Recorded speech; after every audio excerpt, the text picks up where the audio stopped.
आज की इस वीडियो में जो ये क्वेश्चन आपके सामने 100% कह रहे हैं कि इस बार एग्जाम में आपका यही आने वाला है, तो जल्दी से आप इसको देख लीजिएगा भाई। अब की बार 100% कह रहे हैं कि यही आएगा। अगर आपको यकीन ना हो तो आप मॉडल पेपर उठाइएगा, आप उसमें लगातार जो है कम से कम 10 मॉडल पेपर में देखना, आपको कम से कम 6 या 7 बार ये 100% मिलेगा। आप देखिएगा यही वाला क्वेश्चन जो कि काफी मोस्ट इंपॉर्टेंट है, आप लोग इसको अच्छे से समझिएगा और काफी आसान भाषा में हम लिखे हुए हैं जो कि आपको हम दिखाने चल रहे हैं। ध्यान दीजिएगा, कक्षा 10 विज्ञान से लिया गया है। सबसे पहला क्या है, योगात्मक और प्रतिस्थापन अभिक्रिया। और कभी कभी इन दोनों में अंतर भी पूछ लेता है। तो जब कोई दो या दो से अधिक तत्व, देखिए जब कोई दो या दो से अधिक तत्व या फिर कोई यौगिक संयुक्त होकर या फिर मिलकर एक यौगिक बनाते हैं तो योगात्मक अभिक्रिया कहते हैं। योगात्मक अभिक्रिया को संयोजक अभिक्रिया भी कहते हैं। बहुत सारे बच्चे ऐसे होते हैं जिनको योगात्मक पता रहता है, एग्जाम में संयोजक पूछ लेता है तब वो नहीं कर पाते हैं। तो ध्यान देना, योगात्मक और संयोजक एक ही है। योगात्मक मतलब योग, संयोग का मतलब मिलना। जब मिलेगा तो एक होगा, जब कोई दो व्यक्ति मिलेंगे तो एक हो जाए, मतलब दो मिलेगा तो एक हो जाना, ये होता है संयोजक। तो संयोजक क्या है, जब दो या दो से अधिक तत्व या यौगिक आपस में मिलकर एक पदार्थ बनाते हैं या फिर एक यौगिक बनाते हैं तो उन्हें योगात्मक अभिक्रिया कहते हैं या फिर संयोजक अभिक्रिया कहते हैं। जैसे मैग्नीशियम में ऑक्सीजन को मिलाए तो मैग्नीशियम ऑक्साइड बन गया, MgO2 को मिला तो क्या हो गया, MgO बन गया। और इसको देखिए संतुलित करने के लिए हम दो से गुणा करा दिए हैं, आगे दो किए हैं ताकि संतुलित हो जाए।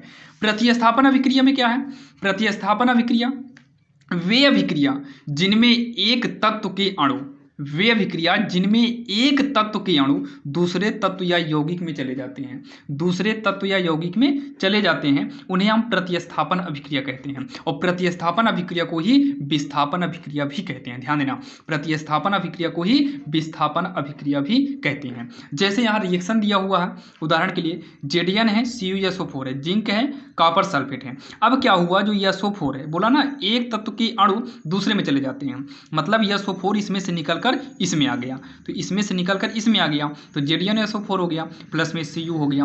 बाकी रिएक्शन कैसे होता है इसके लिए हमने एक वीडियो बनाया हुआ है, जाकर देख सकते हैं। कितना भी बड़ा रिएक्शन हो चुटकियों में कर पाएंगे आप। तो यहाँ पर देखिए प्रतिस्थापन समझ में आया। और ध्यान देना, एग्जाम में अगर विस्थापन देगा तो आपको यही करना है। द्विविस्थापन का अलग होता है, लेकिन प्रतिस्थापन और ये एक ही है। अब अगला जो क्वेश्चन है, बी नंबर उसी में जो बोला है वो है मीसेल। मीसेल क्या है, और मीसेल की परिभाषा आपको अलग से भी दे देता है, ध्यान दीजिएगा। तो मीसेल क्या है, मीसेल का प्रयोग जो है साबुन में होता है। मीसेल का प्रयोग साबुन में होता है। मीसेल साबुन को पानी में घुलनशील बना देता है।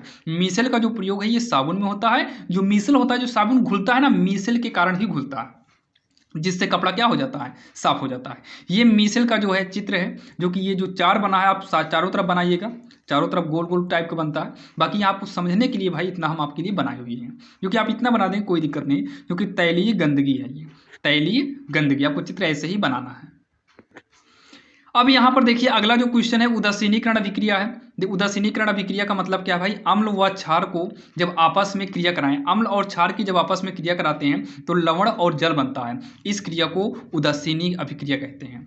मतलब अम्ल और क्षार को जब आपस में क्रिया कराएंगे तो ये लवण के साथ साथ जल बनता है।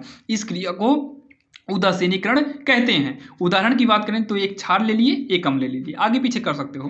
तो यहाँ पर जब इन दोनों को क्रिया कराएंगे तो लवण बनेगा, Na का Cl के साथ हो जाएगा और OH यानी कि HOH आपस में मिलकर H2O बना देगा। तो ये हो गया लवण जल। और ध्यान देना, रिएक्शन में सबका नाम अच्छे से लिखना ताकि एग्जाम में भाई नंबर ना कटे, क्योंकि जब रिएक्शन आप करें तो रिएक्शन की हिंदी जरूर लिखिएगा। तो ये आपके क्वेश्चन था जो कि भाई एग्जाम में यहाँ से क्वेश्चन उठाए जाते हैं। तो आप लोग लापरवाही नहीं करना है, आपको भाई अच्छे से पढ़ लीजिएगा ताकि एग्जाम में अच्छा खासा नंबर बन सके। और ऐसे ही वीडियो आपको मिलते रहते हैं, चैनल पर नया हो तो सब्सक्राइब कर लीजिएगा। चलिए मिलते हैं किसी अन्य वीडियो में।